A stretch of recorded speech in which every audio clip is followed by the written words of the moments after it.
You are currently the only person in this conference.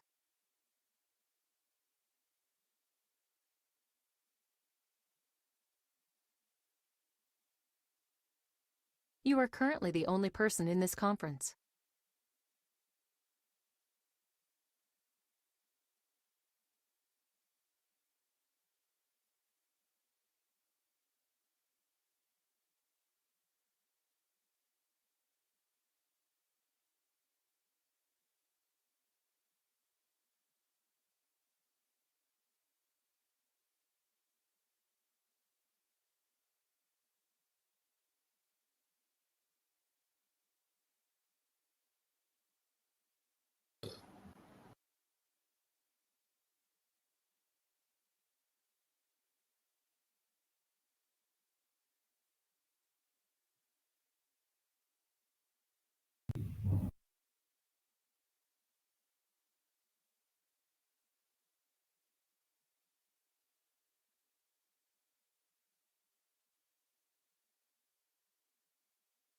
Good evening, everyone.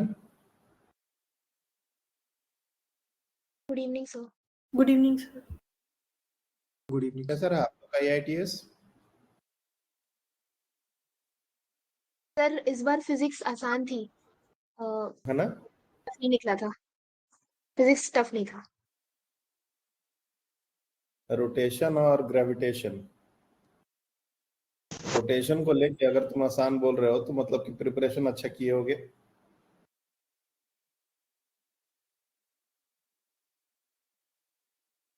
क्योंकि ये chapter किसी के लिए आसान होता नहीं है। इस चैप्टर से पता नहीं बच्चे बहुत खौफ खाते हैं।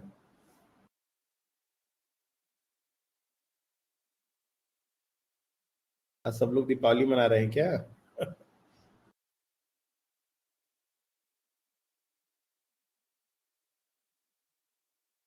देखो, ये 2 क्वेश्चन हमने शेयर किए हैं। इन क्वेश्चंस को आप ट्राई कर सकते हो। ये लीप के ही क्वेश्चंस हैं। थर्मल एक्सपेंशन पर ये क्वेश्चन बहुत कॉमन है। थोड़ा सा इसके रिलेटेड कॉन्सेप्ट्स हम लोग भी आज डिस्कस करेंगे और इस तरह के क्वेश्चन के लिए हमको रेडी रहना पड़ेगा। एक बार जो लोग ज्वाइन कर लिए हैं, ट्राई कीजिए इन क्वेश्चंस को।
जिनका हो जाए वो हैंड रेज करेंगे।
बहुत सारे बच्चे आजकल क्लास मिस कर रहे हैं रेगुलर। हमने चैनल पर वीडियोस पोस्ट करने स्टार्ट कर दिए हैं। आप लोग के अभी हमने क्लास 11th का डाला है, धीरे धीरे क्लास 12 के ही वीडियोस डाल जाएंगे। तो अभी तो खैर आप लोग को क्लास 11th का ही जरूरत है। वो वीडियो में सर्च करना डेट वाइज बहुत थोड़ा मुश्किल था, काफी सारे वीडियोस हो गए। तो मैंने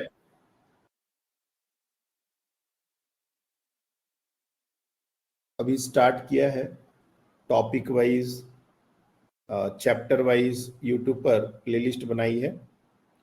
और अगर आप लोग को देखना हो तो उसको फास्ट फॉरवर्ड में, मतलब 1.5 स्पीड से आप लोग प्ले करना, क्योंकि जब पहली बार हम लोग क्लास में करते हैं तो काफी स्लो होता है। दोबारा जब हम लोग को देखना हो तो उतनी स्लो की जरूरत नहीं पड़ती। तो धीरे धीरे सारे वीडियोस टॉपिक वाइज जो भी रिकॉर्डेड है वो यूट्यूब पर मैं अपलोड कर दूंगा। और 1.25 या 1.5 की स्पीड में यू कैन इजीली सी। और कोई जरूरी नहीं है कि पूरा पूरा video from the beginning till and देखना है, एक क्लास की तरह देखना है। आपको जो चीजें नहीं समझ आ रही हैं सिर्फ उसके रिलेटेड आप एक गो थ्रू, क्योंकि आप उस क्लास में अगर प्रेजेंट हो गए तो और अच्छे से दिमाग में चीजें बैठ जाएंगी। तो ये सारा जो वीडियो हमने अपलोड किया है ये सिर्फ अपने बच्चों के लिए ही किया है।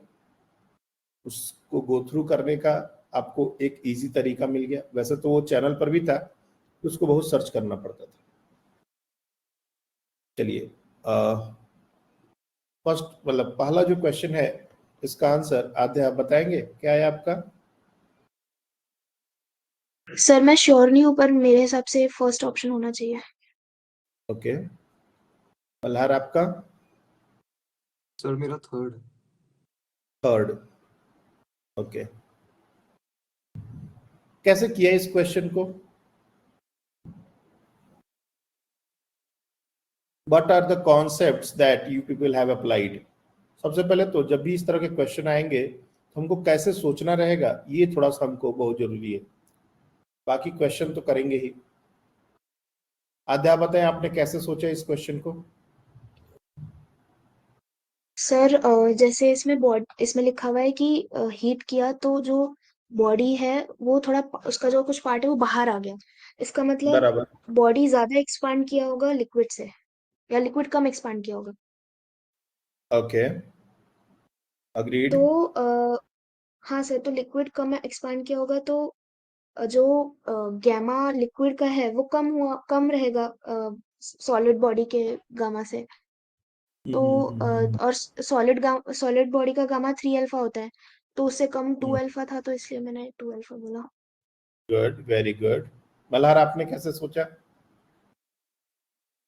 हाँ सर, वो मैंने वो लिक्विड का पढ़ा नहीं था, मुझे लगा था वो कंटेनर का था, तो इसलिए मेरा ओके, गड़बड़ हो गया। देखिए इस तरह के क्वेश्चन में एक तो है लॉजिकली अगर हम बहुत अच्छा सोच लें, आध्या ने अच्छा सोचा, या फिर मैथमेटिकली मतलब प्रॉपर जो हमको पता है उस तरीके से हम चीजों को करें। और थर्मल एक्सपेंशन में मैं जैसे मैं बता रहा हूँ, मेडिकल लेवल पर क्वेश्चन बहुत ज्यादा डिफिकल्ट नहीं आएंगे। ये एक डिफिकल्ट क्वेश्चन माना जाएगा मेडिकल का ही। थर्मल एक्सपेंशन एक से एक क्वेश्चन बनते हैं। अगर मैं वैरायटी डिस्कस करने लगूँ तो थर्मल एक्सपेंशन बहुत लंबा जाएगा, जबकि मेडिकल के लिए थर्मल एक्सपेंशन एक बहुत छोटा सा पार्ट है। थियोरेटिकल क्वेश्चन बनेंगे, नहीं तो इस तरह के न्यूमेरिकल क्वेश्चन बनेंगे। तो एक तो जैसे कहा कि अगर हम टेम्परेचर बढ़ाते हैं तो डेफिनेटली वॉल्यूम बढ़ता है और डेंसिटी कम होती है। दोनों एक्सप्रेशंस हैं। अगर मैं वॉल्यूम के एक्सप्रेशन को डिनोट करूं तो suppose V is equal to V naught 1 plus gamma delta theta, ये हमारा वॉल्यूम एक्सपेंशन का फॉर्मूला होता है। और अगर डेंसिटी की बात हो तो rho is equal to rho naught 1 minus gamma delta theta, ये हमारा डेंसिटी का बात होता है। तो वॉल्यूम बढ़ता है और डेंसिटी घटता है। ये नॉर्मल रिजल्ट्स हैं जो हमको अब ध्यान में होने चाहिए। ठीक है, अब कह रहा है कि body floats in liquid completely emerged. Completely emerged में बॉडी फ्लोट करने का मतलब क्या होता है? इसका मतलब तो आप यही बोल सकते हो ना कि अगर बॉडी का वॉल्यूम V है, उसकी अगर डेंसिटी लेट्स से सिग्मा है, तो हम बोल सकते हैं V sigma G that is the weight, and v rho g, क्योंकि कंप्लीटली सबमर्ज्ड है और इसमें नॉट लगा दो इनिशियली जो हमारा कंडीशन दिया हुआ है उस समय, तो यू कैन इजीली से कि ये तो कैंसिल आउट हो जाएगा और sigma naught is equal to rho naught. Completely submerged condition में अगर कोई भी बॉडी फ्लोट कर रहा है, इसका मतलब यही है कि दोनों की डेंसिटी सेम होगी। अगर डेंसिटी कम हुई तब वो पार्शियली सबमर्ज्ड कंडीशन में फ्लोट करेगा, और अगर डेंसिटी ज्यादा हुई तो वो सिंक कर जाएगा, फ्लोट नहीं करेगा। तो हमको ये बात समझनी पड़ेगी कि कंप्लीटली इमर्ज्ड कंडीशन का मतलब है कि दोनों की density initially same. If on heating the system some part of body comes out of the liquid, point क्या है कि इनिशियली कुछ ऐसा सिचुएशन था, मान लेते हैं कुछ इस तरह का, ये हमारा सिचुएशन था, कंप्लीटली सबमर्ज्ड कंडीशन, इसकी डेंसिटी रो, इसकी डेंसिटी सिग्मा, और जब हमने इसको हीट अप किया तो लिक्विड का भी डेंसिटी चेंज होगा, सॉलिड का भी डेंसिटी चेंज होगा। अब वो पार्शियली सबमर्ज्ड कंडीशन में, लाइक दिस। तो now this is sigma dash and this is rho dash, क्योंकि अब टेम्परेचर बढ़ गया है तो दोनों की डेंसिटी भी चेंज होगी।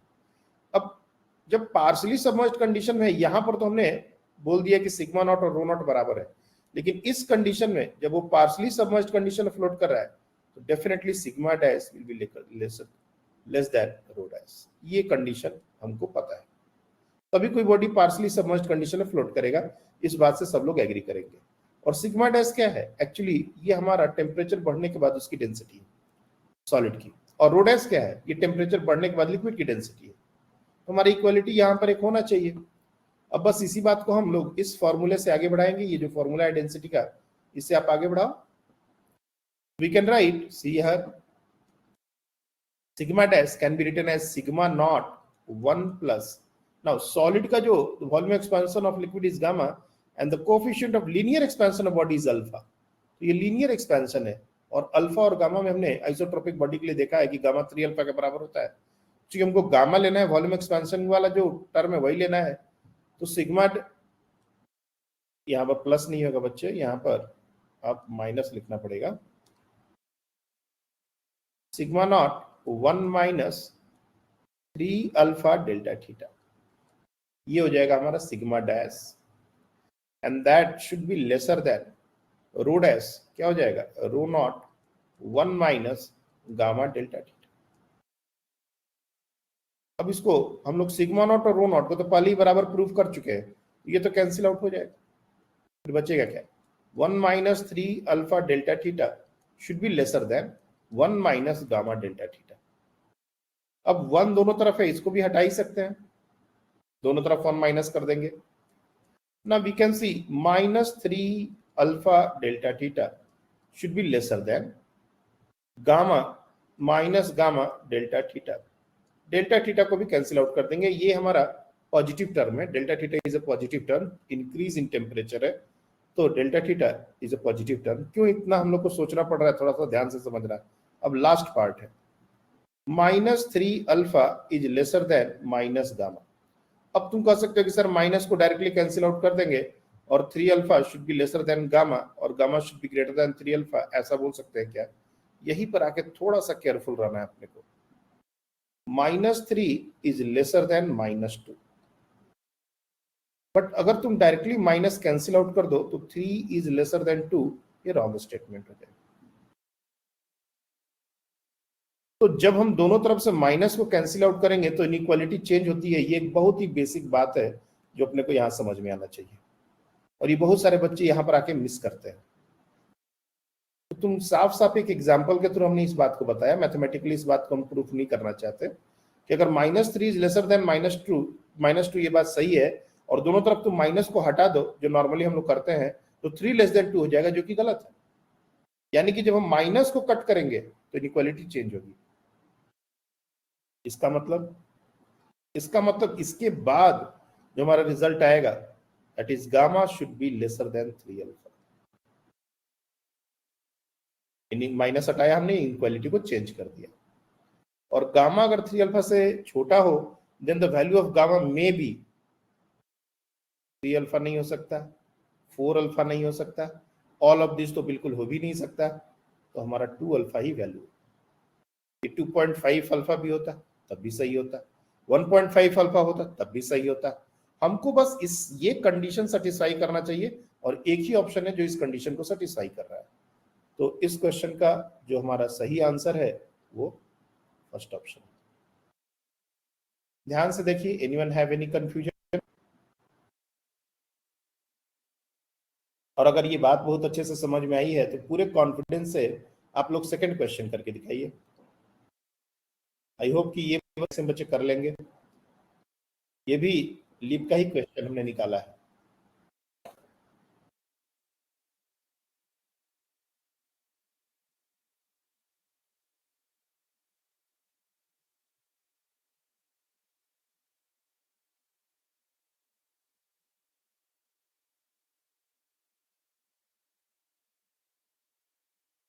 तो बच्चों ने हैंड रेज किया, बाकी बच्चे भी कोशिश करें। बिल्कुल सिमिलर क्वेश्चन है, कहीं कोई दिक्कत नहीं है। एक्चुअली मैं रिपीट ही कर दूंगा दोबारा वो सारी चीजें जो मैंने लिखा है, बिल्कुल वही चीज इस क्वेश्चन में भी रिपीट हो जाएगी।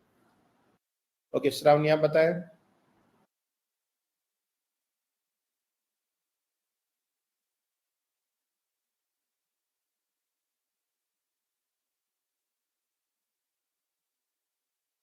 श्रावणी आपका आंसर सुन पा रहे हैं आप?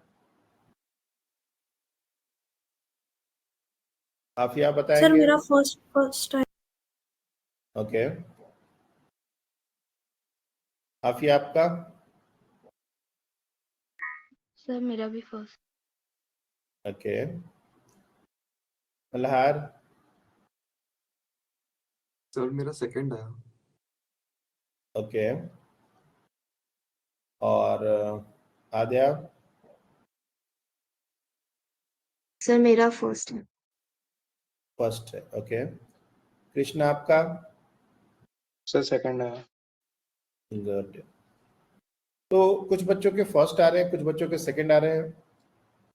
यहाँ पर डिक्रीजिंग द टेम्परेचर है, ये चीज को थोड़ा ध्यान रखना है अपने को, है ना। On decreasing the temperature solid sinks into the liquid, यानी कि पहले वो फ्लोट कर रहा था और बाद में वो सिंक कर गया। If gamma L and alpha S are the volume expansion of coefficient of liquid and linear expansion coefficient of solid, there फिर से वही बात है, सॉलिड फ्लोटिंग इन लिक्विड। पहला आपको दिया हुआ है कि सॉलिड जो है वो लिक्विड में फ्लोट कर रहा है। सॉलिड की डेंसिटी वापस से हम लोग ने सिग्मा ले ली है और सिग्मा नॉट ले लो, और लिक्विड की डेंसिटी रो नॉट ले लो। तो अगर फ्लोट कर रहा है तो ये कंडीशन तो सेटिस्फाई कर ही रहा होगा।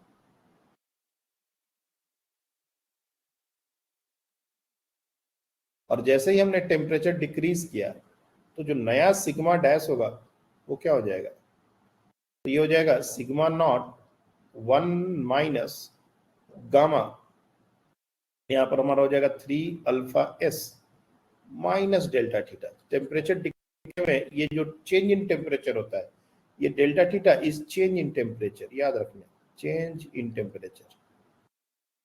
और ये फाइनल माइनस इनिशियल होता है, तो यहाँ पर एक माइनस का टर्म आ जाएगा।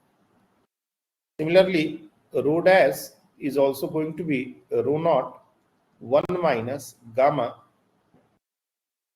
L minus delta theta।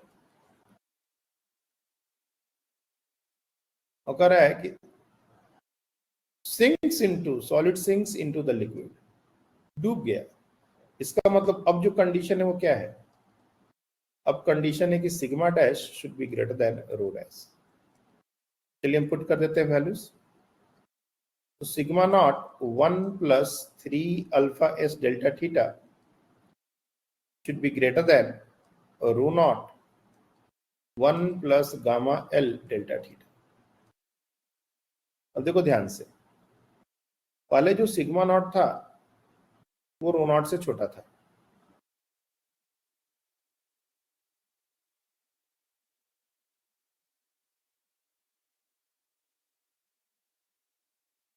अगर ये क्वांटिटी जो है sigma naught is less than rho naught, अगर ये कंडीशन वैलिड है तो मैं अगर इसको कुछ इस तरह से लिखूं, देखो तो 1 plus 3 alpha S delta theta should be greater than rho naught by sigma naught 1 plus gamma L delta theta. इसमें और इसमें कहीं कोई फर्क नहीं है सिवाय इस बात के कि हमने एक टर्म को बस राइट हैंड साइड लाया है। और क्यों लाया? क्योंकि ये जो टर्म है डेफिनेटली ये this term is greater than 1। Wait,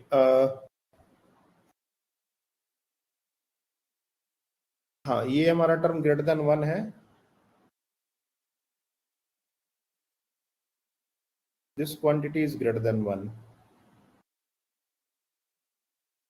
और ये अगर इससे मल्टीप्लाई करेंगे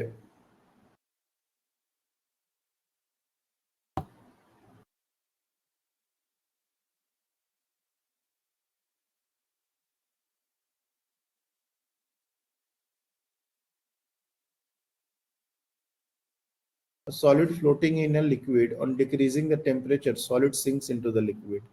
If gamma L and gamma S are the volume expansion coefficient on liquid and their expansion coefficient of solid, then यहाँ पर कॉन्फ्लिक्ट आएगा।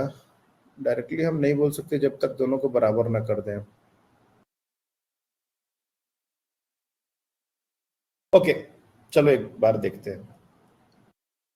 1 plus 3 alpha S delta theta, ध्यान से देखो, should be equals to rho naught by sigma naught. याद रखना ये जो टर्म है ना ये ग्रेटर देन 1 है, रिमेंबर दिस। यहां पर मैं लिख देता हूं rho naught by sigma naught is a term greater than 1। ये कहां से बात आ रही है? ये यहां से बात आ रही है। ये जो टर्म हमने लिखा है कि sigma naught is lesser than rho naught, यही से ये बात प्रूव हो जाती है कि rho naught by sigma naught is greater than 1। जब भी जरूरत पड़ेगी तो हम लोग इसको यूज कर लेंगे। तो 1 प्लस यहां पर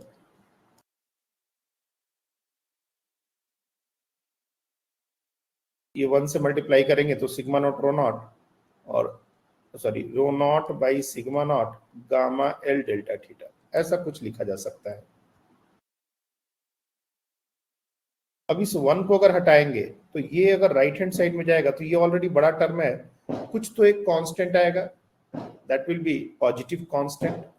that means 3 alpha S delta theta should be greater than some positive constant c.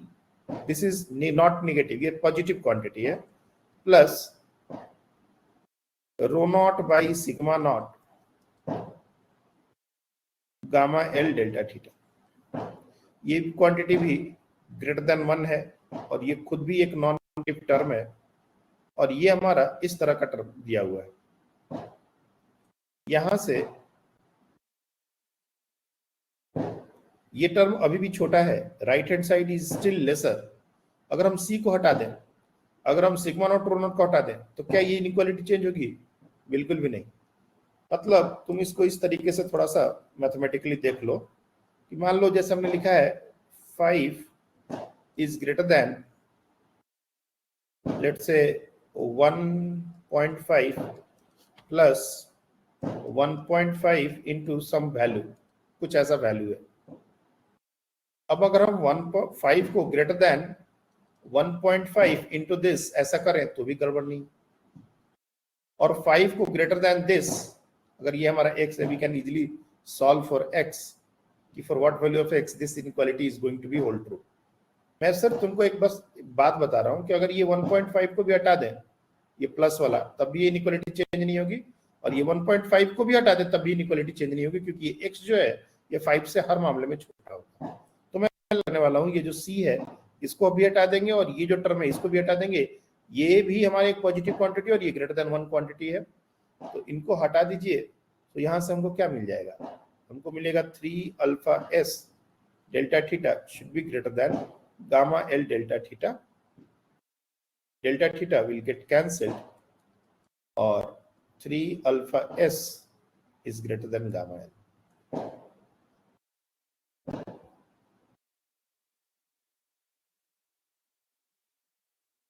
तो बच्चों ने आंसर गलत निकाला है, कुछ बच्चों ने आंसर सही निकाला है। आंसर भी 2 वाला आंसर गलत है।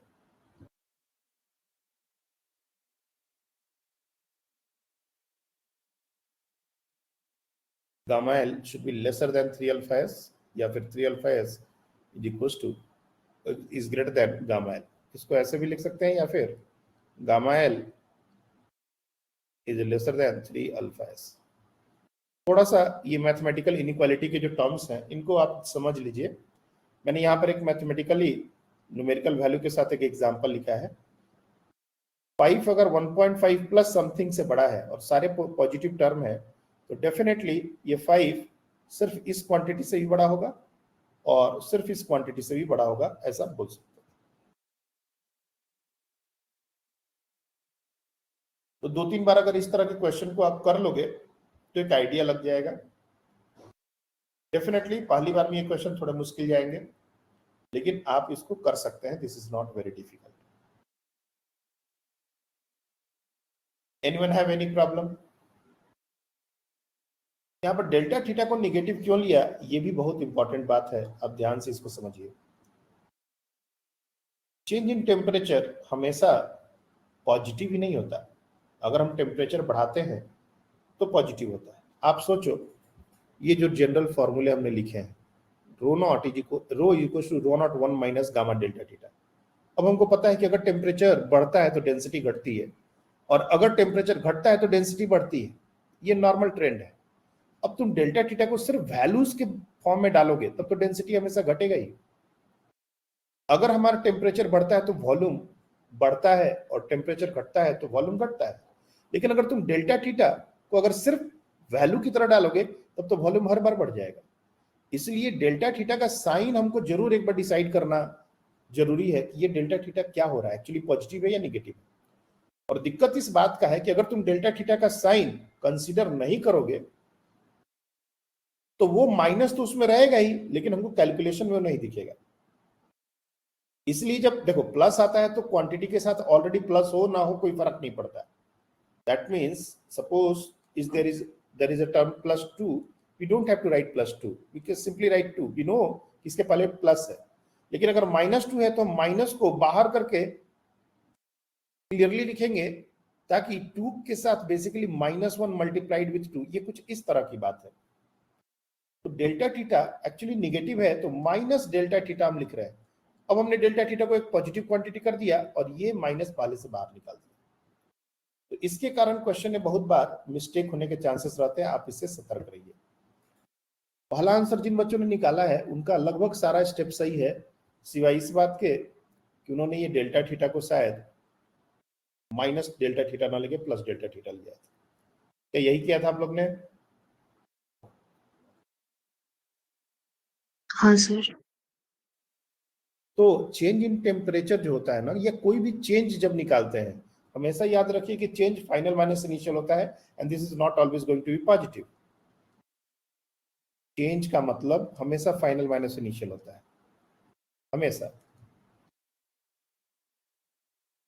dt ये हमेशा पॉजिटिव होता है कि टाइम में कभी हम पीछे नहीं जा सकते। लेकिन टेम्परेचर किस लिए, ऐसा कुछ बात नहीं है कि हमारा टेम्परेचर कम नहीं हो सकता। जैसे काइनेमेटिक्स में तुम लोग को याद होगा dx/dt पॉजिटिव मतलब वेलोसिटी पॉजिटिव, dx/dt निगेटिव मतलब वेलोसिटी निगेटिव। क्यों? ये बात हमने पहले भी समझाया है और फिर से दोबारा समझा रहे हैं। दो टर्म है dx और dt। ये dt is always going to be positive. Time का जो चेंज है वो कभी निगेटिव नहीं हो सकता, 0 से माइनस में कभी नहीं जा सकते। अब dx का चेंज जो उस टाइम के साथ है वो पॉजिटिव हो रहा है या निगेटिव हो रहा है, वेदर x इज इंक्रीजिंग और डिक्रीजिंग, डिपेंडिंग ऑन दिस इसका साइन डिसाइड होता है। के साथ x ही बढ़ रहा है मतलब वेलोसिटी पॉजिटिव है, अगर टाइम के साथ x डिक्रीज हो रहा है तो वेलोसिटी निगेटिव है। लेकिन dt is always going to be positive. But बहुत बार ऐसा हमारा टर्म आता है, जैसे और भी बहुत सारे जगह पर हम देखेंगे कि कोई जरूरी नहीं है कि वो चीज हमेशा बढ़े ही, घट भी सकता है और घटने पर उसका टर्म नेगेटिव होगा, ये हमको काउंट करना पड़ेगा। तुम लोग को टेंशन इन अ रॉड का एक्सप्रेशन अगर तुम लोग को याद हो, हमने करवाया था, वहां पर भी ये चीज तुम लोग को क्लियरली बताया था, इफ यू स्टिल रिमेंबर, एक रॉड को हम रोटेट कर रहे हैं। ये चीज बहुत इंपॉर्टेंट है, भले ही अभी के कॉन्टेक्स्ट से उसका कोई खास लेना देना नहीं है, लेकिन इस बात को हमको ध्यान से समझना पड़ेगा कि जब हम यहां से अपना रेफरेंस ओरिजिन लिए और एक्स जिस डायरेक्शन में एक्स बढ़ रहा है उस डायरेक्शन में टेंशन डिक्रीज हो रहा है, तो dx एंड dt ये दोनों का नेचर अपोजिट है। जिस डायरेक्शन में हम जा रहे हैं उस डायरेक्शन में x तो बढ़ेगा लेकिन टेंशन घटेगा, इसलिए चेंज इन dx और चेंज इन t ये दोनों अपोजिट नेचर के हैं। इसलिए जब dx और बाई dt और dt बाई dx रादर हम लोग माइनस ले लेते हैं, dt बाई dx ये हमारा टर्म नेगेटिव हो जाता है। जिस डायरेक्शन में हम मूव करेंगे, सपोज इधर से इधर आ रहे हैं, तो इधर से इधर आ रहे हैं तो टेंशन बढ़ रहा है लेकिन x घट रहा है। हम इधर से इधर जा रहे हैं तो टेंशन घट रहा है, x बढ़ रहा है। तो इस तरह से जब अपोजिट बिहेवियर आएगा तो एक माइनस साइन आएगा, क्योंकि इसमें टेंशन भी बढ़ सकता है, घट सकता है, x भी बढ़ सकता है, घट सकता है, इसलिए ये दोनों वैलिड है। तो जब कुछ अच्छे क्वेश्चंस आते हैं तो इन सब छोटी छोटी चीजों को हमको ध्यान से देखना पड़ेगा। ये सब उन्हीं को वही बच्चे अप्रिशिएट कर सकते हैं जिन्होंने बाकी सारी चीजों को अच्छे से किया हुआ है। अब हम लोग बात करते हैं apparent coefficient of volume expansion. कुछ कुछ और चीजें हैं जो हम लोग को समझनी है।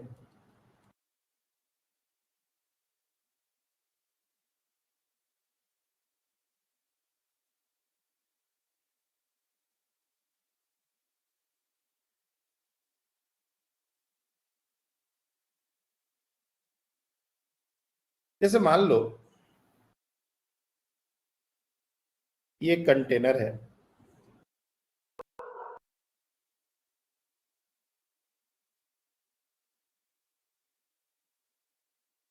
और इसमें एक लिक्विड है यहां तक भरा हुआ, पूरा भी भर सकते हैं, कोई दिक्कत नहीं है।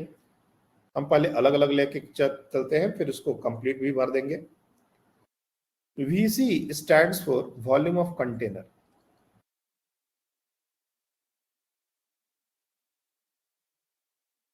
VL volume of liquid. Similarly, gamma C coefficient of volume expansion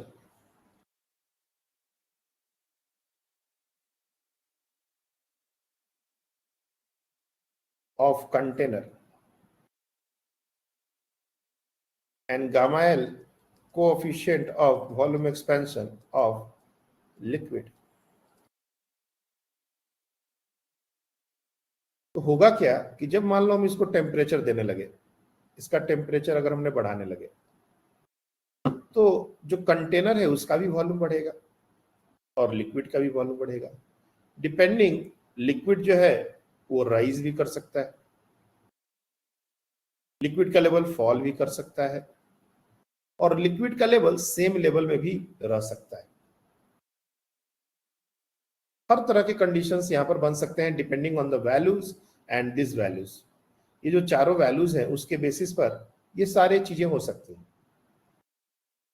मान लो कंटेनर अगर नहीं एक्सपैंड होता, लेट्स अज्यूम दिस कि कंटेनर कुछ ऐसे मटेरियल का बना हुआ है जो एक्सपैंड नहीं होता, लेट्स अज्यूम दिस। तो अगर हम लिक्विड को जैसा एक्सपेंशन होता है वो नॉर्मल एक्सपेंशन होगा, और हम जो भी देखेंगे वो नॉर्मल एक्सपेंशन आएगा। वॉल्यूम एक्सपेंशन जो भी हम मेजर करेंगे वो नॉर्मल एक्सपेंशन होगा।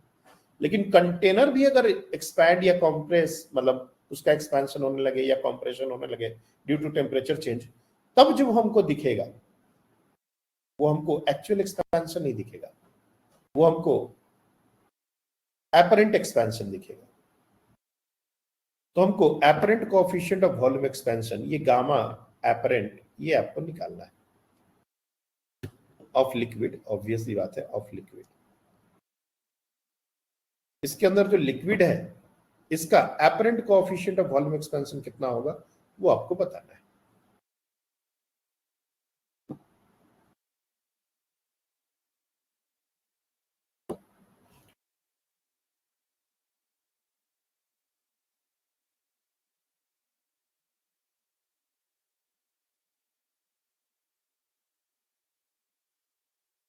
हाँ बताएं। Gamma L minus gamma C. Okay, gamma L minus gamma C, VLVC का कोई मतलब नहीं होगा? नहीं।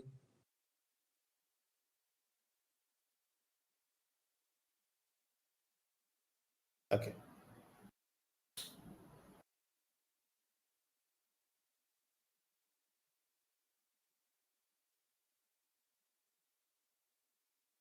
हाँ जया बताएं।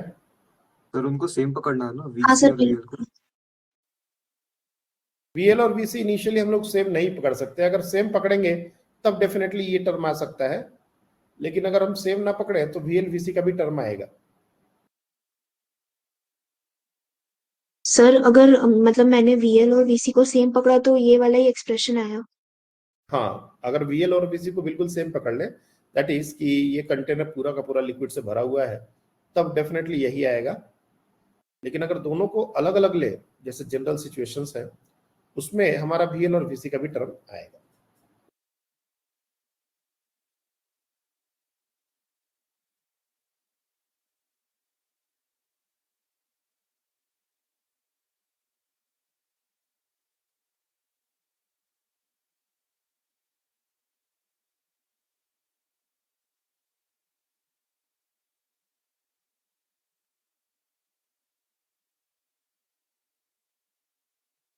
ओके, चलिए इसको क्या किया जाए।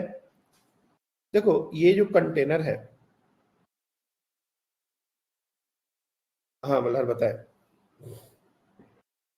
V L gamma L minus VC gamma C upon VL. VL gamma L gamma L minus VC gamma C VC gamma C by VL whole. By VL, that is equal to gamma apparent.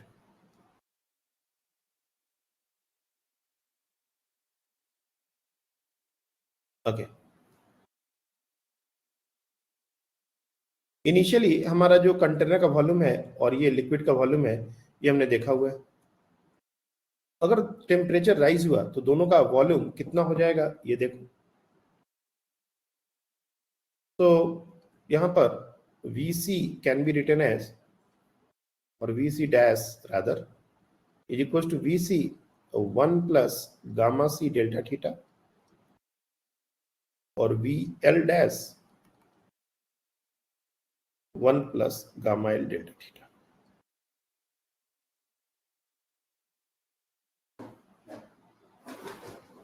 अब apparent expansion का जो main concept है वो कहां से आएगा? जो हमारा एपरेंट वॉल्यूम है, ये जो लिक्विड है,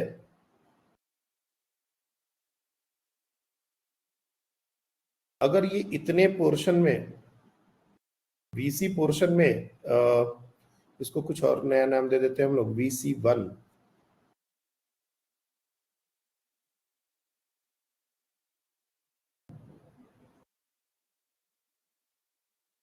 अगर जितने पोर्शन में ये ऑलरेडी है, इसको तो हम लोग VL ही बोलेंगे।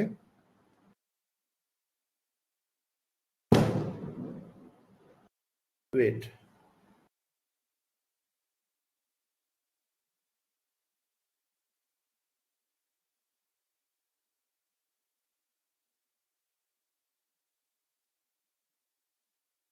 इस पोर्शन का एक्सपेंशन हो या ना हो उससे कोई फर्क नहीं पड़ता, जितने पोर्शन में हमारा लिक्विड है उसका एक्सपेंशन कितना हो रहा है, इसी से फर्क पड़ता है।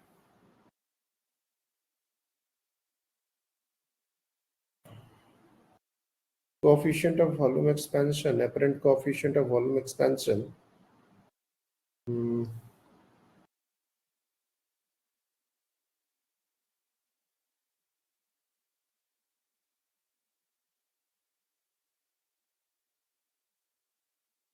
VL और ये VC, कंटेनर का जो बाहर का वॉल्यूम है, इसको काउंट करने की कोई जरूरत नहीं है क्योंकि VL VC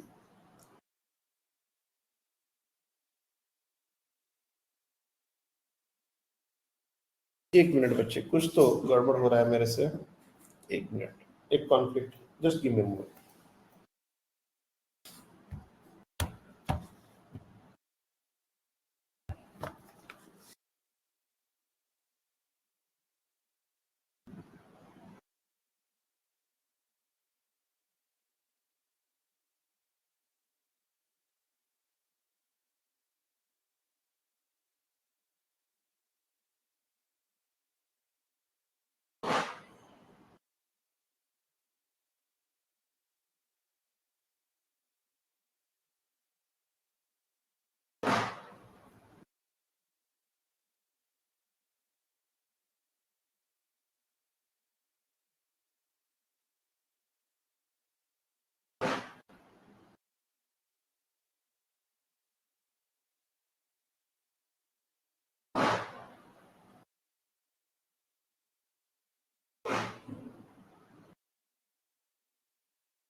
ओके, देखो ये जो हमने टर्म्स लिखे हैं VL एंड VC के, लिक्विड का कितना वॉल्यूम एक्सपैंड हुआ, मतलब वॉल्यूम एक्सपेंशन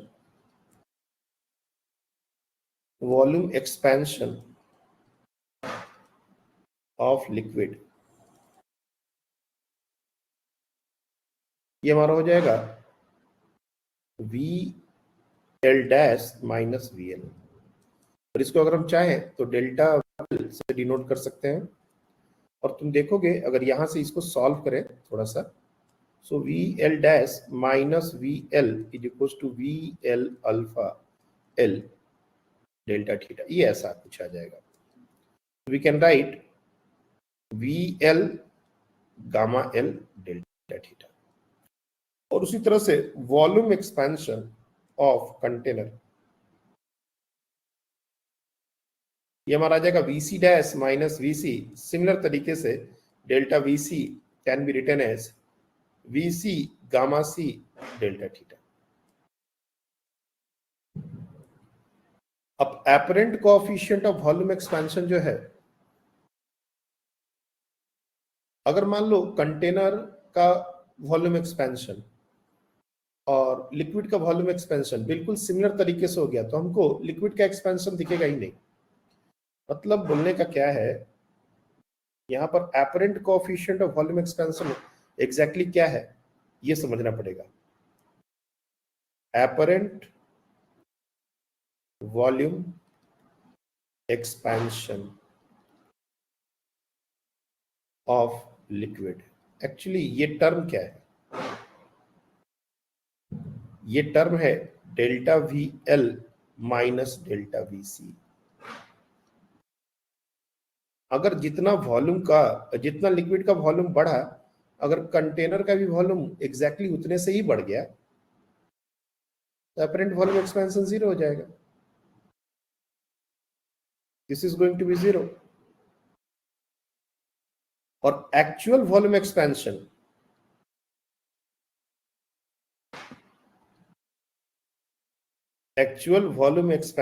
ऑफ लिक्विड ये कितना है, यही हमने यहां पर निकाला है। ये वॉल्यूम एक्सपेंशन ऑफ लिक्विड जो है वो VL gamma L delta theta, यही हमने निकाला है। यहाँ पर चाहे तो हम लिख भी सकते हैं दोबारा गामा एल डेल्टा थीटा, ये एक्चुअल वॉल्यूम एक्सपेंशन है और ये एपरेंट वॉल्यूम एक्सपेंशन है। इस टर्म को अगर हम तुम यहां से पुट करोगे तो ये हो जाएगा V L gamma L delta theta minus V C gamma C delta theta. एक बात समझ लो कि ये जो टर्म है ये पॉजिटिव भी हो सकता है और निगेटिव भी हो सकता है। एपरेंट कोएफिशिएंट वॉल्यूम एक्सपेंशन हमेशा पॉजिटिव हो, कोई जरूरी नहीं है। जैसे कंटेनर मान लो ज्यादा एक्सपैंड कर गया और लिक्विड उतना एक्सपैंड नहीं किया, तो हमको क्या लगेगा कि हमको ऐसा लगेगा कि लिक्विड जो है वो सिकुड़ रहा है, मतलब लिक्विड जो है वो एक्सपैंड नहीं हो रहा है, बेसिकली कंप्रेस हो रहा है, ऐसा हमको फील होगा एपरेंट। तो apparent is may be positive may be negative depending on the container volume and it's coefficient of volume expansion. तो ये जो टर्म हमने लिखा है, पहले तो ये टर्म को अच्छे से हमको समझना पड़ेगा, और ये टर्म हमेशा पॉजिटिव हो, कोई जरूरी नहीं है, ये वैल्यू पर डिपेंड करेगा। लेकिन हाँ, ये टर्म हमेशा पॉजिटिव है, ये actual volume expansion of liquid है। अब this should be equals to apparent volume expansion। इसको हम कुछ इस तरीके से लिख सकते हैं,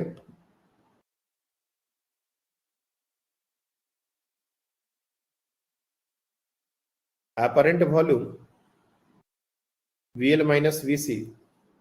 एक मिनट, इस पे एक्सप्लेनेशन थोड़ा सा वेग है,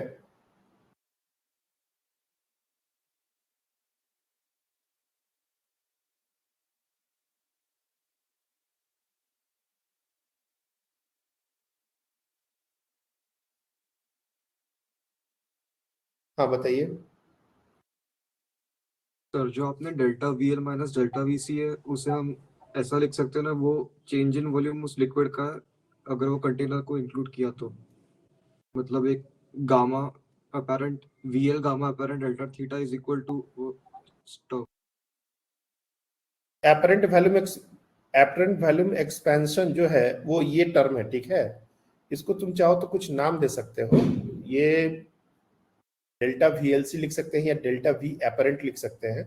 this term can be given a name like delta VA या फिर VA नाम दे दो।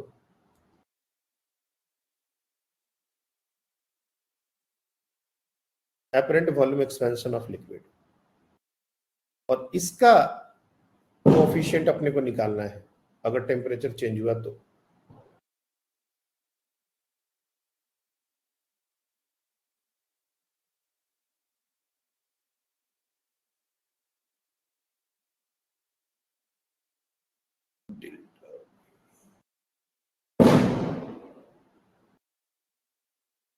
कुछ तो गड़बड़ हो रहा है मेरे बोलने में।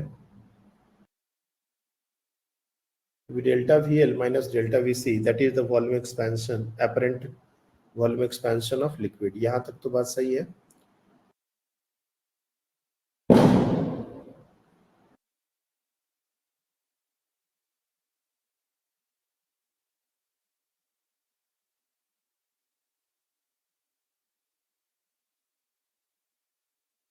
और लिक्विड का ओरिजिनल वॉल्यूम है VL।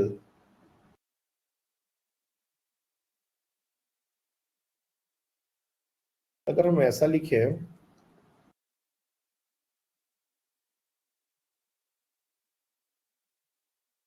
VL gamma A delta theta, क्या ये एपरेंट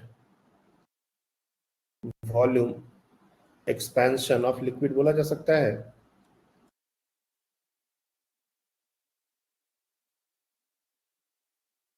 अगर ये हमारा coefficient of volume expansion, apparent coefficient of volume expansion, ये ऐसा है। देखो, वॉल्यूम एक्सपेंशन ऑफ लिक्विड हमने डेल्टा VL को, विच इज जो एक्चुअल वॉल्यूम एक्सपेंशन है, वो VL gamma L delta theta लिखा है। लेकिन ये तब दिखेगा जब कंटेनर का वॉल्यूम एक्सपेंशन नहीं हो रहा हो। अगर कंटेनर का वॉल्यूम एक्सपेंशन होगा तो हमको जो दिखेगा वो actually apparent coefficient of volume expansion निकालने बोला गया है, हमको कंप्लीट एक्सपेंशन नहीं दिखेगा। तो अगर लिक्विड का apparent coefficient of volume expansion gamma ए है तो हमारा एपरेंट वॉल्यूम एक्सपेंशन कितना होगा, तो VL gamma A delta theta ये दिखना चाहिए, और ये टर्म और ये जो टर्म है ये दोनों सेम होने चाहिए। इसका मतलब मैं एक बार फिर से तुम लोग को एक्सप्लेन कर दूंगा, VL gamma A delta theta is equal to VL gamma L delta theta minus VC gamma C delta theta. Delta theta हर जगह से जाएगा, और यहाँ पर gamma A is equal to, ये VL यहाँ पर डिवाइड होगा, ये हो जाएगा gamma L minus VC by VL into gamma C।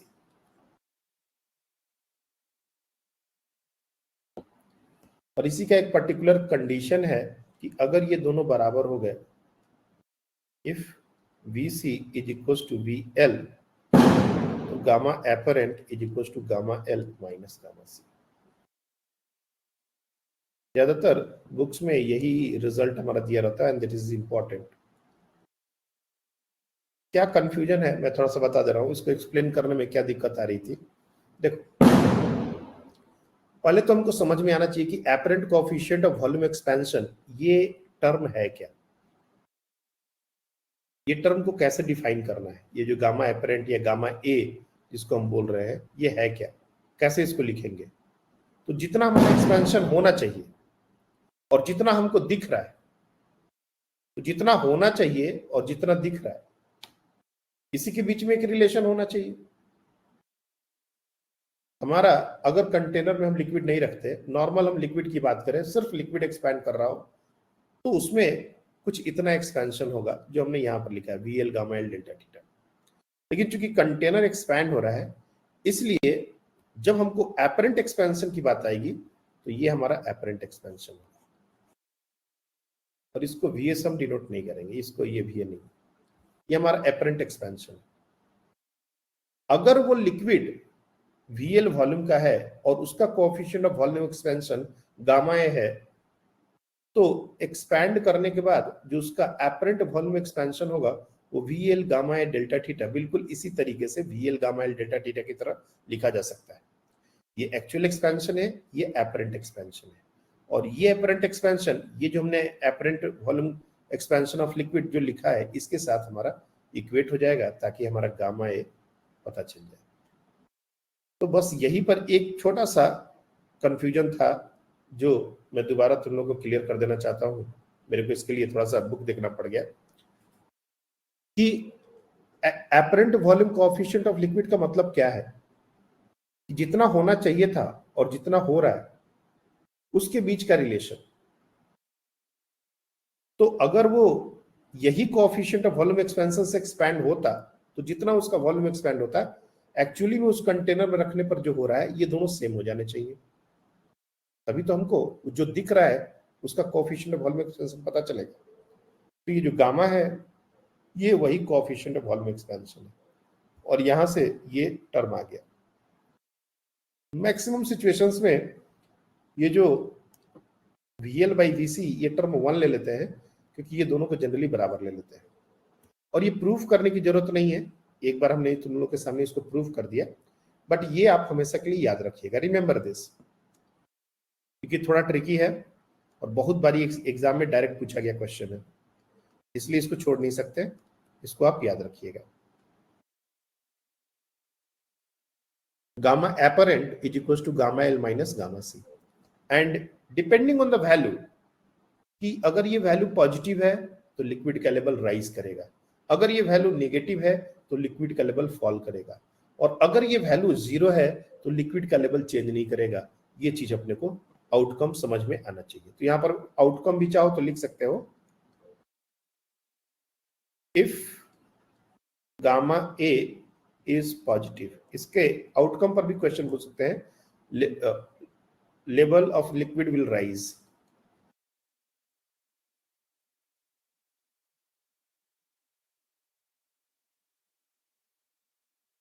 in container,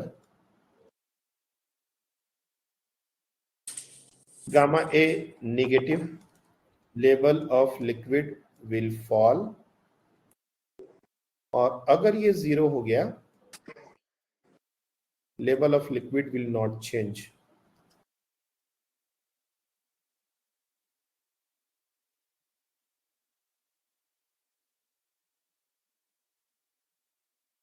directly इससे भी क्वेश्चंस बन सकते हैं, ये डायरेक्ट फॉर्मूला पूछा जा सकता है, प्रूफ आपसे नहीं पूछेगा, प्रूफ हमने बता दिया। अगर इसको आप प्रैक्टिस करेंगे एक दो बार तो समझ में आ जाएगा, अदरवाइज सिंपली रिमेंबर दिस। और मोस्ट ऑफ द टाइम ये जनरली हमारा कंटेनर पूरा भरा हुआ रहेगा, VL और VC बराबर ही लेना है, नहीं तो अपने को कुछ ऐसा टर्म यहां से अगर देखोगे तो कुछ ऐसा लिख सकते हैं, gamma apparent is equal to gamma L minus some let's say n times gamma C where n is equals to VL VC by VL। ये हमेशा less than greater than 1 term है, याद रखना। VC VL से बराबर हो सकता है, बड़ा हो सकता है, छोटा नहीं हो सकता, इसलिए ये टर्म हमेशा ग्रेटर इक्वल देन 1 रहने वाला है। तो थर्मल एक्सपेंशन में बहुत सारी बातें हो गई। अब हम लोग बात करेंगे कैलोरीमेट्री की। थर्मल एक्सपेंशन के कुछ और भी क्वेश्चंस हैं जो हम लोग लेंगे प्रॉब्लम सॉल्विंग के दौरान। कैलोरीमेट्री के बारे में कितने बच्चों ने कैलोरीमेट्री पढ़ा है? How many of you have studied calorimetry in your junior classes?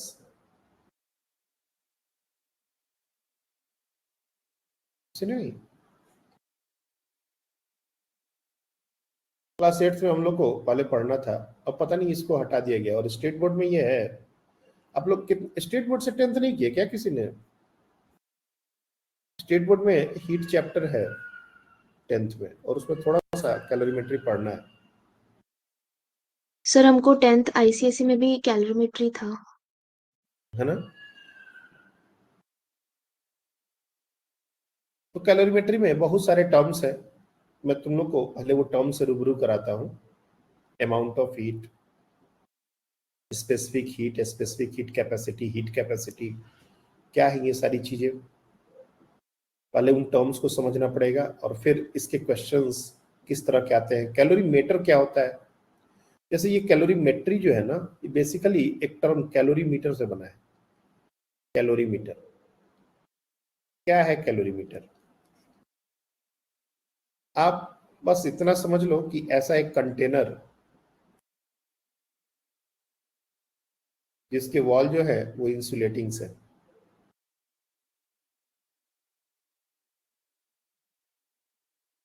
Insulating का मतलब है कोई भी हीट का एक्सचेंज इनके वॉल के थ्रू नहीं हो सकता। जैसे तुम लोग जो थर्मल फ्लास्क यूज करते हो, बॉटल, गर्म पानी डाले तो गर्म रहेगा, ठंडा पानी डाले तो ठंडा रहेगा, मोर और लाइक कुछ उस तरह का एक कंटेनर है कैलोरीमीटर जिसको बोलते हैं। इसके अंदर हम क्या करते हैं, हम कोई एक लिक्विड डालेंगे, आइस डाल देंगे, कोई दो लिक्विड अलग अलग टेम्परेचर पर डाल देंगे, आइस डाल देंगे, स्टीम डाल देंगे, और हीट का एक्सचेंज सराउंडिंग से इसके अंदर कुछ भी नहीं होने वाला है। जो भी सब्सटेंस इसके अंदर डालेंगे उसमें आपस में हीट का एक्सचेंज होगा। जो बॉडी हायर टेम्परेचर पर है उसका हीट जो बॉडी लोअर टेम्परेचर पर है उसके पास जाएगा। एंड एक जो बेसिक हम लोग कंसेप्ट और बेसिक एजम्पशन लेते हैं, नो लॉस ऑफ हीट। इसमें कोई भी हीट का लॉस नहीं होगा और नो गेन सराउंडिंग से, मतलब अब देखा जाए तो सराउंडिंग से, फ्रॉम सराउंडिंग, ये बात समझ लो, अंदर में आपस में हीट लॉस हीट गेन होगा फ्रॉम सराउंडिंग। नो लॉस और गेन, यहां पर एक गेन वर्ड भी है ऑफ हीट। ना ही हीट बाहर जाएगा, ना ही हीट बाहर अंदर आएगा। हाँ, अंदर में आपस में जो भी चीज हमने डाली है इसमें हीट का एक्सचेंज होगा। और यहां पर प्रिंसिपल ऑफ कैलोरीमेट्री जो हम लोग यूज करते हैं वो होता है heat loss is equal to heat gain.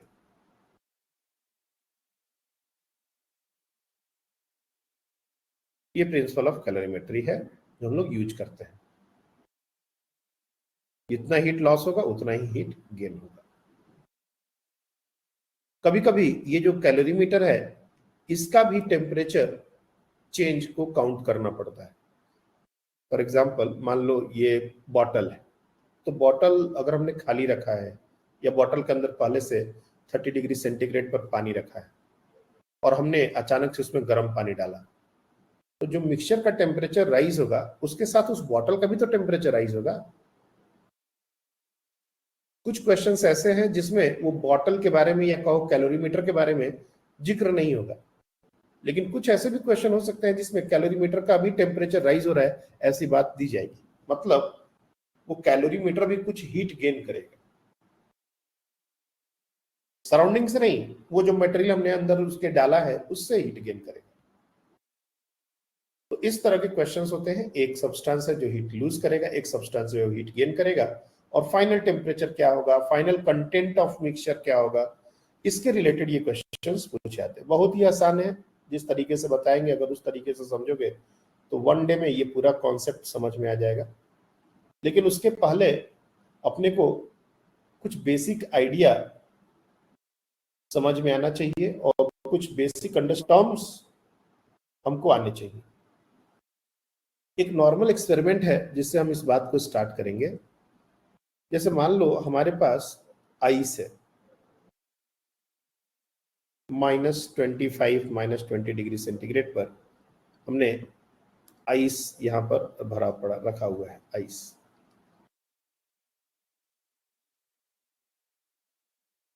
ये आइस है और हमने एक थर्मोमीटर लगाया हुआ है जो पूरे टाइम इसकी रीडिंग बता रहा है।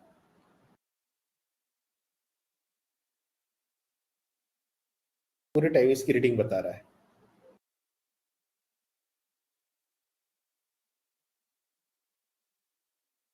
और हम लोग नीचे से इसको हीट सप्लाई कर रहे हैं, कांस्टेंट रेट से हीट सप्लाई कर रहे हैं, मान के चलेंगे ऐसा।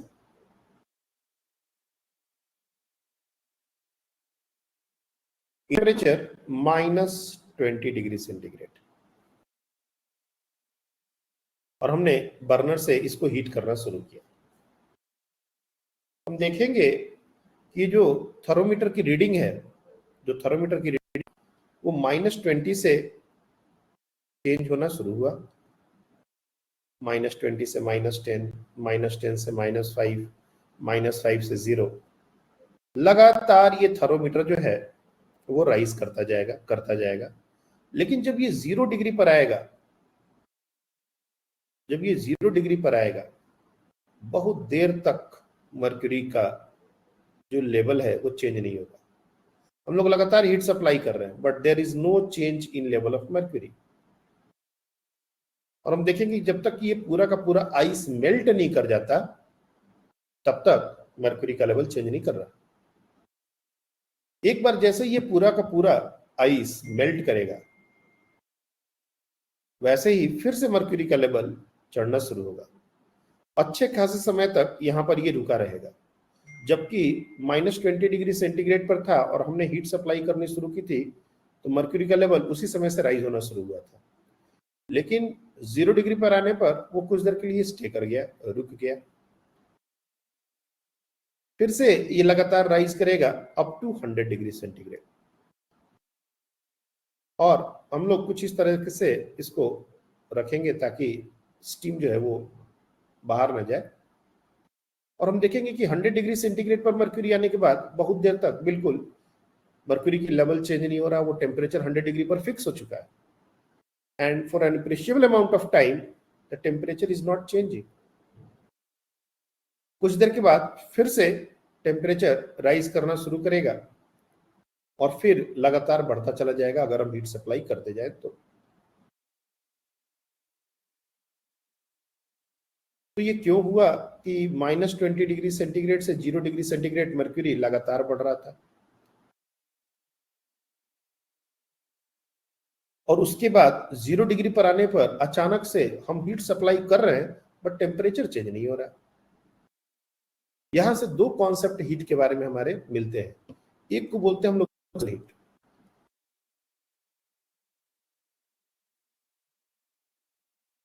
और एक को बोलते हैं हम लोग लेटेंट हीट। सेंसिबल हीट क्या है और लेटेंट हीट क्या है, ये थोड़ा सा अभी जो एग्जांपल दिया है उसके कंटेक्स्ट में समझोगे तो समझ में आ जाएगा बहुत आसानी से। जिस हीट को हम सेंस कर सकते हैं उसको सेंसिबल हीट हमने हीट दिया, टेम्परेचर राइज हुआ। ये सिंपल सी बात है। If you supply heat to a body, its temperature will rise definitely, but there is also a heat which is called latent heat। और ये जो हीट हम देते हैं और ये जो हीट होती है, इसका मेन पर्पस होता है फेज चेंज, जिसको हम लोग latent heat of fusion, latent heat of vaporisation, दो तरीके से हम लोग इसको डिवाइड करते हैं। लेटेंट हीट की बात होगी, एक होता है लेटेंट हीट ऑफ फ्यूजन,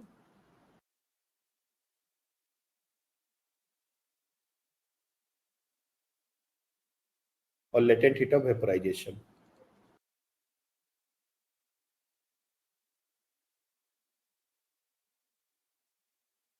जब सॉलिड लिक्विड में कन्वर्ट कर रहा हूं, जब लिक्विड गैस में कन्वर्ट कर रहा हूं, जब भी फेज चेंज की बात हो, तो उस समय जो हम हीट सप्लाई करते हैं बेसिकली मॉलिक्यूल्स के बॉन्ड को तोड़ने में यूज हो जाती है, तो उस समय टेम्परेचर चेंज नहीं करता, तो वो सेंसिबल हीट नहीं होता। लेकिन एक बार जब फेज चेंज हो गया, जब वो एक बार पूरा का पूरा लिक्विड में कन्वर्ट हो गया, then whatever heat we are going to supply, the temperature will change and we can sense it, that is called sensible heat. तो सेंसिबल हीट का कैलकुलेशन अलग तरीके से होता है, लेटेंट हीट का कैलकुलेशन अलग तरीके से होता है।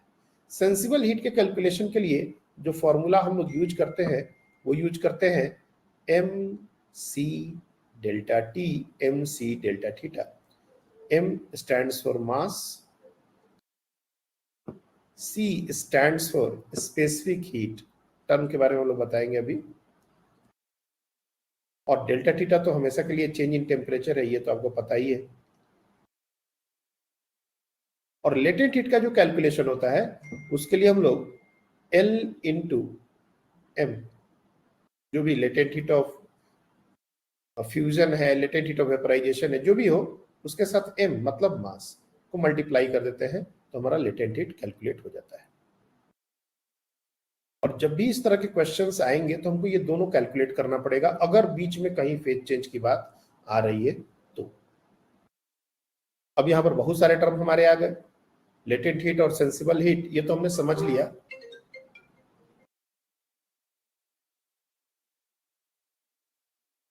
लेकिन हमने specific heat, heat capacity, water equivalent, ये सब टर्म्स अभी तक नहीं देखा है। हम लोग जल्दी से इन टर्म्स को देख लेते हैं, फिर उसके बाद न्यूमेरिकल भी हम लोग इसको इस पर करना है। बहुत सिंपल टर्म है, ज्यादा दिक्कत नहीं आएगा। पहला टर्म है specific heat capacity. Specific heat या स्पेसिफिक हीट कैपेसिटी एक ही बात है।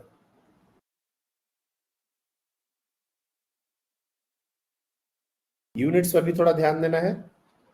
जब हम टर्म्स को डिफाइन करेंगे और उनके यूनिट्स लिखेंगे, तो यूनिट को भी थोड़ा ध्यान से देखना, क्योंकि इसमें बहुत सारे यूनिट्स होते हैं और एक ही टर्म के और एक ही क्वांटिटी के दो तीन तरह के यूनिट्स बन सकते हैं। जब हम कैलोरी में यूज करेंगे तो कैलोरी में, जूल में यूज करेंगे तो जूल में। What is specific heat?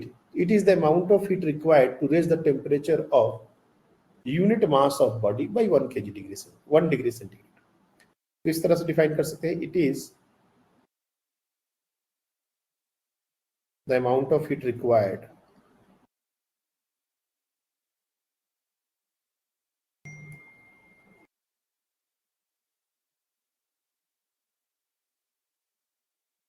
for a unit mass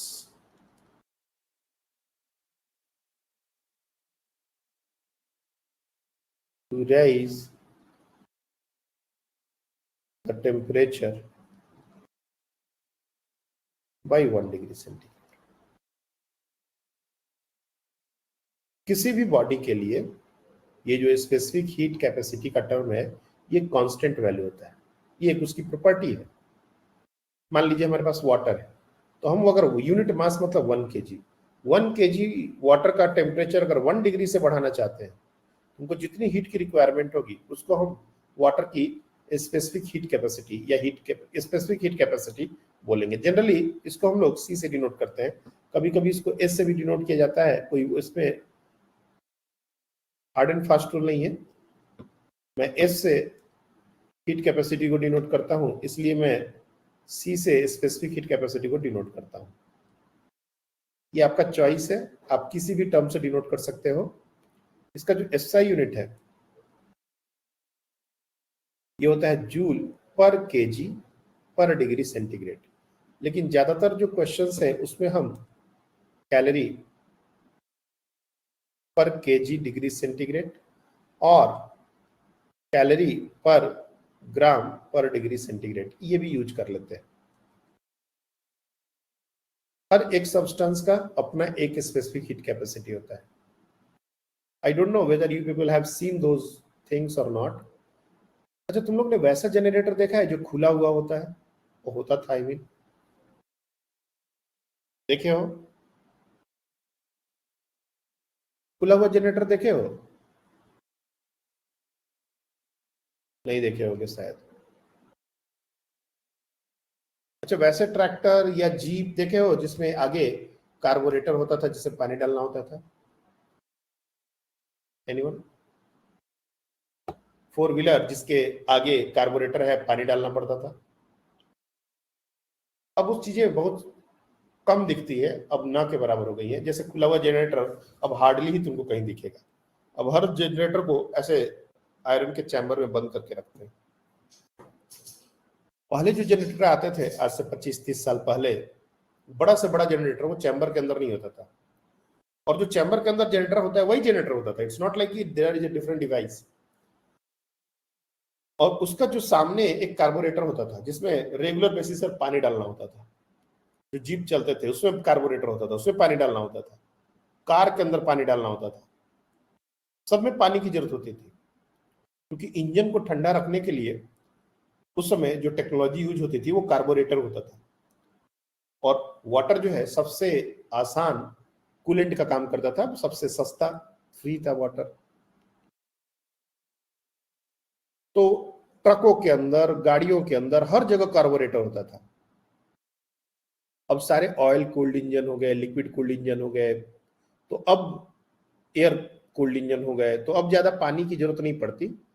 नहीं तो बीच बीच में जैसे गाड़ी बहुत ज्यादा गर्म हो जाती थी तो उसको रोक के पहले उसके अंदर पानी डालना होता था, तब जाके फिर उसको आगे बढ़ाना होता था। तो water is a very good coolant, बहुत अच्छा कूलेंट का काम करता है, क्योंकि इसकी हीट कैपेसिटी बहुत ज्यादा है। Heat capacity of water, specific heat of water. अब ये हमारा जूल में लिखे तो 4180 जूल पर केजी डिग्री सेंटीग्रेड। अगर ग्राम लिखे तो 4.18 जूल पर ग्राम डिग्री सेंटीग्रेड। कैलोरी में अगर लिखें तो 1000 कैलोरी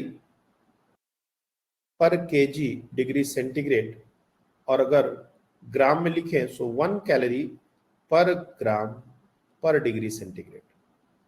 तो ये सब उसी के स्पेसिफिक हीट है, वाटर के ही। और इस चैप्टर में हमको कोई और दूसरा substance, water, ice and steam, यही तीनों के स्पेसिफिक हीट काम आते हैं। और ज्यादातर जो काम आने वाला जो रिजल्ट होता है वो कैलोरी वाला ही होता है। न्यूमेरिकल कैलकुलेशन में इसी का जरूरत पड़ता है ज्यादा। I mean 1 calorie is to 4.18 joule, ये तुम्हारे लिए बिल्कुल भी नया नहीं है। 1 cal is equivalent to 4.18 joule, ये हम लोग को पता है। इसको मैकेनिकल इक्विवेलेंट भी बोलते हैं। कैलोरी और जूल ये दो यूनिट्स क्यों बनाए गए, हमने आपको बताया था कि पहले हीट को एनर्जी की तरह नहीं देखा जाता था। Heat was a totally different quantity, और उसके लिए जो यूनिट बना था वो कैलोरी बना था। लेकिन जूल के एक्सपेरिमेंट के बाद हीट को भी एक एनर्जी का फॉर्म बोला गया, और एनर्जी के 2 यूनिट्स नहीं हो सकते, इसलिए सही यूनिट को जूल ही रखा गया। लेकिन कैलोरीमेट्री के जितने कैलकुलेशंस होते हैं उसमें कैलोरी ही ज्यादातर काम में आता है, इसलिए हमको कैलोरी वाले रिजल्ट ही याद रखने हैं। और जब भी जरूरत पड़ेगी तो इस कन्वर्जन फैक्टर को यूज करके उसको जूल में कन्वर्ट कर देंगे। आजकल मैंने देखा है नीट के क्वेश्चन में जो फाइनल आंसर है वो जूल में देने लगे। अब तुम जूल में ही सारा कैलकुलेशन करोगे तो it will be very difficult, क्योंकि डेसिमल के टर्म्स आएंगे। कैलकुलेशन हमको कैलोरी में ही करना है, फिर फाइनली हमको उसको जूल में कन्वर्ट करके आंसर लिखना है। ये चीज ध्यान रखना। स्पेसिफिक हीट ऑफ वाटर, उसके साथ साथ specific heat of ice and specific heat of steam, ये भी आप लोग लिख ही लीजिए, ये भी आपको काम आएगा। स्पेसिफिक हीट ऑफ आइस, कोई बताएगा कितना होता है ये?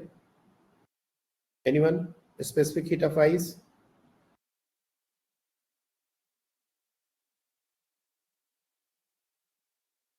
Specific heat of steam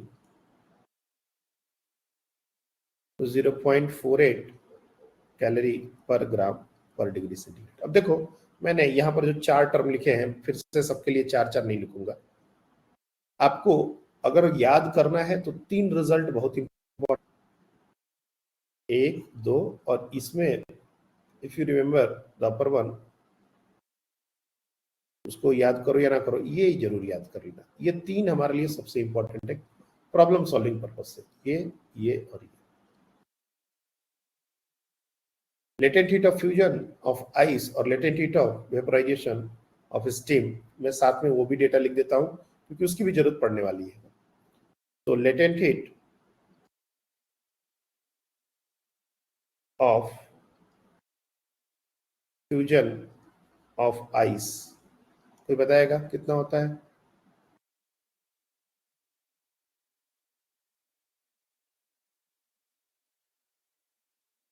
calorie पर ग्राम। अरे तुम लोग तो पढ़े हो गए। लेटेंट हीट ऑफ वेपराइजेशन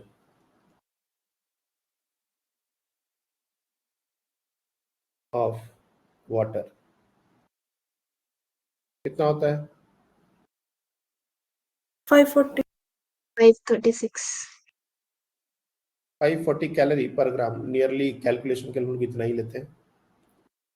तो 3 डेटा हमने ऊपर कहा और 2 डेटा मैं इसके बाद लिख रहा हूं। ये 5 डेटा वैसे क्वेश्चन में दिए जाते हैं, मैं ट्रस्ट में इसको याद करने की कोई मतलब वो नहीं है कंपल्सन, बट मैं तो रिकमेंड करता हूं कि तुम लोग एकदम से रट्टा मार याद रखो। ये 5 एकदम जहन में होना। कैलोरीमेट्री इसके बाद बिल्कुल केक वॉक होने वाला है। वाटर की स्पेसिफिक हीट कैपेसिटी 1 कैलोरी पर ग्राम, जनरली ग्राम में ही सारा कैलकुलेशन जाता है। अगर केजी में होगा तो इसको 1000 कैलोरी या इसको 1 किलो कैलोरी, किलो कैलोरी का मतलब you know kilo cal, 1 kilo cal is equal to 10 to the power 3 cal, ये अपने को पता है, किलो मतलब 10 टू द पावर 3 होता है, तो 1 किलो कैलोरी हो जाएगा। आइस का 0.5 और स्टीम का 0.48, और ये दोनों डेटा भी अपने को ध्यान में। अब एक टर्म जो बच्चे जनरली कंफ्यूज होते हैं वो है स्पेसिफिक हीट कैपेसिटी और हीट कैपेसिटी। स्पेसिफिक वर्ड नहीं हो तो क्या मतलब है heat capacity?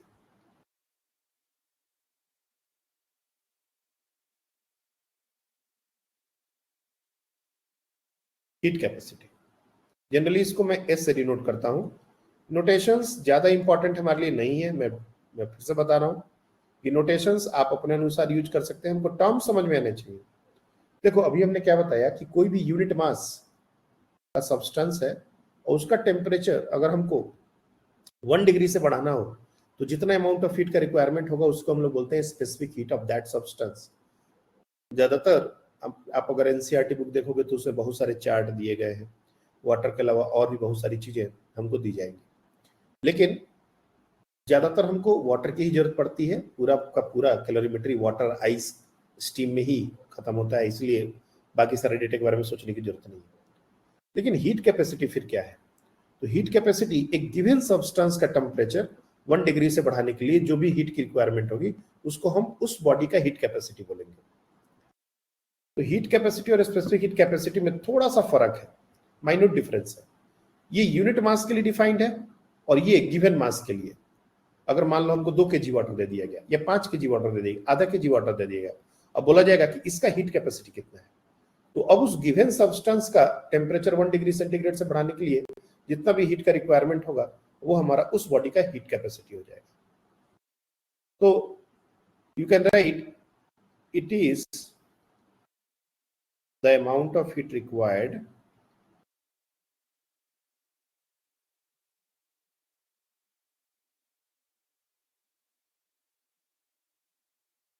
to rise the temperature of given mass by 1 degree centigrade. कोई भी मास अगर हमको गिवन है तो उसका 1 डिग्री टेम्परेचर बढ़ाने के लिए जो भी हमको हीट की रिक्वायरमेंट होगी वो हीट कैपेसिटी होगी। अगर हमसे पूछा जाए एस, एम और सी इसमें आपस में क्या रिलेशन है, बहुत आसान है, S can be written as M into C. और दूसरा, अगर हमको डेल्टा क्यू और क्यू जो भी जिसको हम लोग एम सी डेल्टा थीटा लिखते हैं, इसको अगर हम चाहे तो एस इंटू डेल्टा थीटा भी लिख सकते हैं, simply S into delta theta. उस सब्सटेंस के लिए 1 डिग्री टेम्परेचर का राइज के लिए कितना अमाउंट ऑफ हीट चाहिए वो एस बता देगा, और अगर हमको 10 डिग्री बढ़ाना है तो चेंज इन टेम्परेचर से मल्टीप्लाई कर देंगे तो डायरेक्टली हमारा हीट का कैलकुलेशन हो जाएगा। अब अगर हमारा बॉडी का हीट कैपेसिटी गिवन हो तो हमको उसकी मास की रिक्वायरमेंट नहीं है। स्पेसिफिक हीट के साथ प्रॉब्लम क्या है कि जब भी वो दिया जाए, जैसे मान लो वाटर का स्पेसिफिक हीट हमको दिया गया, तो हमको ये चीज रिक्वायर होगी कि वाटर कितना डाला गया है, 1 kg, आधा kg, 200 ग्राम, 500 ग्राम। लेकिन मान लो हमको है कि water is poured in a calorimetry and heat capacity is let's say something x, तो इससे हमको कोई फर्क नहीं पड़ता कि वो कितना मास डाला गया है। वैसे कैलकुलेट करके निकाल सकते हैं, we know the specific heat of water, but we don't need that. Simply जितना अमाउंट ऑफ वाटर है उसका हीट कैपेसिटी, या कोई भी सब्सटेंस है उसका हीट कैपेसिटी अगर दे दिया गया तो you have simply multiply with change in temperature to get the amount of heat required. तो यहाँ पर हमको स्पेसिफिक हीट की जरूरत नहीं पड़ती, उसको बोलते हैं हम लोग हीट कैपेसिटी। अगर ऐसा यूनिट की बात की जाए तो यहाँ पर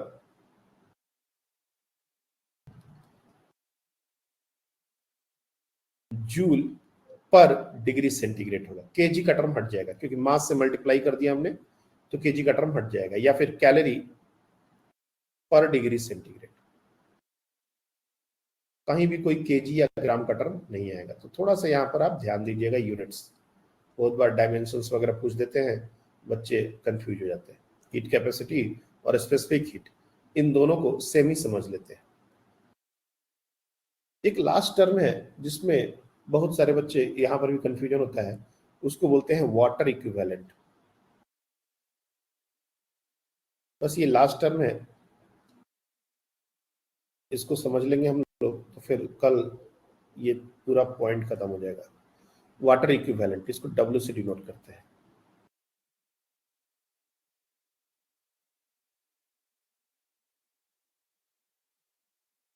What is water equivalent?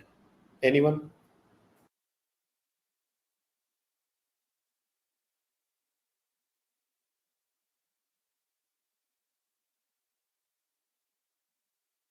कोई बता सकता है वाटर इक्विवेलेंट क्या है? हाँ बताइए।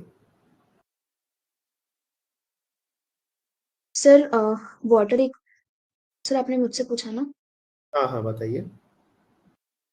सर वाटर इक्विवेलेंट हम लोग जैसे फॉर एग्जांपल कोई भी कंटेनर का दिया हुआ है तो हम लोग कंटेनर के कंजम्पशन को वाटर, उस अमाउंट ऑफ वाटर के एनर्जी कंजम्पशन के बराबर कर सकते हैं for same temperature difference. Okay, very good. Malhar आप ऐड कीजिए इसमें कुछ। वो मास ऑफ वाटर जिससे उतनी ही हीट लगेगी जितनी उस पर्टिकुलर मास ऑफ कंटेनर को लगी है, शायद से। Good good. जैसे हमने, अगर आपको याद हो, हमने यहाँ पर कैलोरीमेट्री का जब एग्जांपल दिया था तो बोला था कि कैलोरीमेट्री भी और कैलोरीमीटर भी हमारा हीट कंज्यूम कर सकता है। सारे क्वेश्चन में ऐसा होगा नहीं, लेकिन जिस क्वेश्चन में इसका जिक्र होगा कि हमारा कंटेनर जो है उसकी हीट कैपेसिटी इतनी है, या जो कैलोरीमीटर है उसके बारे में कुछ इस तरह का बात आ गया, तब हमको वो भी कितना हीट रिलीज कर रहा है या हीट गेन कर रहा है ये काउंट करना पड़ेगा। अब कैलोरीमीटर किस मटेरियल का बना है, कितना मास यूज हुआ है, अगर मान लो मटेरियल दे दिया हमने आयरन का बना है या फिर लेट से स्टील का बना है, तो अब उसका स्टील का भी स्पेसिफिक हीट देना पड़ेगा, फिर कितना मास उसमें यूज हुआ है स्टील वो भी देना पड़ेगा। तो एक तो तरीका है कि ये कर दें कि भाई हम स्टील का कैलोरीमीटर बना है और स्टील का स्पेसिफिक हीट ये है, एक ये बात हो सकता है। ताकि तुम उसको कैलकुलेट कर सको। दूसरा तरीका कि आप सीधे सीधे हीट कैपेसिटी दे दो कि भाई कैलोरीमीटर का हीट कैपेसिटी लेट से इतना अमाउंट है, 500 कैलोरी पर degree centigrade, let's take this, ताकि जब भी कोई हीट का एक्सचेंज होगा तो तुम भी इसका हीट का एक्सचेंज कितना हुआ वो चेंज इन टेम्परेचर से कैलकुलेट कर सको। लेकिन इससे भी ज्यादा एक स्टेप आगे जाके हम लोग एक टर्म डिफाइन करते हैं जिसको बोलते हैं वाटर इक्विवेलेंट। जैसे दोनों बच्चों ने बिल्कुल सही बताया, अगर हम उसके हीट कैपेसिटी को वाटर के टर्म्स में रिप्रेजेंट कर दें, यानी जैसे मान लो 500 कैलोरी उसका पर डिग्री सेंटीग्रेड, ये हीट कैपेसिटी हमने, मैं लिख के बताता हूं थोड़ा सा ज्यादा फील आ जाएगा। अभी हमने हीट कैपेसिटी डिफाइन करा, मान low heat capacity, if heat capacity of container और कैलोरीमीटर जो भी इज इक्वल टू 300 कैलोरी पर डिग्री सेंटीग्रेड, ऐसा कुछ बात है। तो तुम ध्यान से देखो तो 300 ग्राम अगर हम वाटर ले लें और उसका भी टेम्परेचर अगर 1 डिग्री से राइज करना हो तो 300 कैलोरी लेगा। तो heat capacity of any container को उसके इक्विवेलेंट अमाउंट ऑफ वाटर के टर्म्स में रिप्रेजेंट करने का जो तरीका है वो होता है वाटर इक्विवेलेंट। यानी कि जनरली हमने कहा आपको कि जब भी कोई कैलोरीमीटर का क्वेश्चन करते हैं तो मोस्टली हमारा कैलकुलेशन वाटर, आइस और स्टीम के बीच होता है। अब कैलोरीमीटर का जो कैलकुलेशन उसको अलग ना करना पड़े, इसके लिए कभी कभी हम उसकी हीट कैपेसिटी को वाटर इक्विवेलेंट के टर्म्स में रिप्रेजेंट करते हैं। यानी कि ऐसा बोला जा सकता है, इसी हीट कैपेसिटी ऑफ कंटेनर अगर 300 कैल पर डिग्री सेंटीग्रेड है, इसी को बोला जा सकता है दूसरे टर्म में that water equivalent of container is equal to 300 gram. ये इसी बात को दूसरे तरीके से कहने का तरीका है, यानी कि 300 ग्राम वाटर उतना ही हीट लेगा जितना वो कंटेनर ले रहा है 1 डिग्री टेम्परेचर राइज करने के लिए। तो रादर देन हमने उसको एक अलग से वैल्यू ना असाइन करके, क्योंकि हमको वाटर के बारे में पता होता है, बस हमको वाटर का मास बताना रहता है। अगर ये कंटेनर, अगर हीट कैपेसिटी ऑफ कंटेनर मान लो 250 ग्राम, 250 कैलोरी पर डिग्री सेंटीग्रेड होता है, तो हम उसके करस्पॉन्डिंग 250 ग्राम वाटर ले लेते हैं, वाटर इक्विवेलेंट। तो वाटर इक्विवेलेंट क्या करता है, हमारे क्वेश्चन को आसान कर देता है।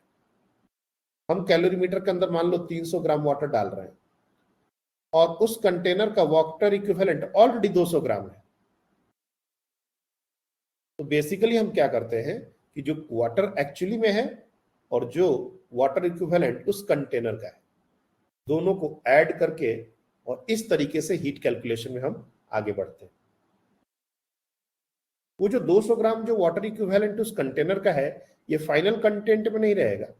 अगर हमसे पूछा जाए कि final content of the mixture क्या है, तो उसमें वो वाटर इक्विवेलेंट वाला वाटर नहीं रहेगा। ये सिर्फ हीट कैलकुलेशन के लिए चीजों को आसान करने का एक तरीका है। So basically we are trying to represent the heat capacity of any substance in terms of amount of water which will take the same amount of heat as taken by the substance to raise the temperature by 1 degree centigrade. हम लोग किसी भी substance की heat capacity को water के terms में represent करते हैं, उतना ही जितना वो सब्सटेंस 1 डिग्री राइज करने में जो हीट लेगा, वाटर भी उतना ही हीट लेगा। तो अगर तुम देखो कि अगर हमको किसी भी सब्सटेंस का हीट कैपेसिटी दिया हुआ है S और वाटर इक्विवेलेंट निकालना है, तो हम कैसे निकालेंगे? So water equivalent W is equal to heat capacity divided by heat capacity of water. और specific heat of water.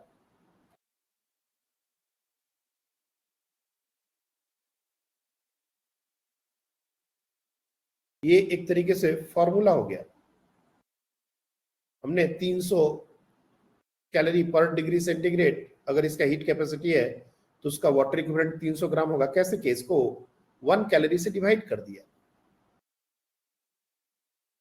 1 calorie पर ग्राम पर डिग्री सेंटीग्रेड इससे डिवाइड कर दिया, तो इससे हमारा वाटर इक्विवेलेंट 300 ग्राम आ गया। अगर 250 कैलोरी पर डिग्री सेंटीग्रेड है तो हमने इसको 1 कैलोरी पर ग्राम पर डिग्री सेंटीग्रेड से डिवाइड कर दिया, तो हमारा 250 ग्राम आ गया। तो इस तरीके से हम वाटर इक्विवेलेंट और हीट कैपेसिटी में एक रिलेशन बना सकते हैं। या तो ऐसे लिख लें या फिर ऐसे भी लिख सकते हैं, S is equal to W into C water.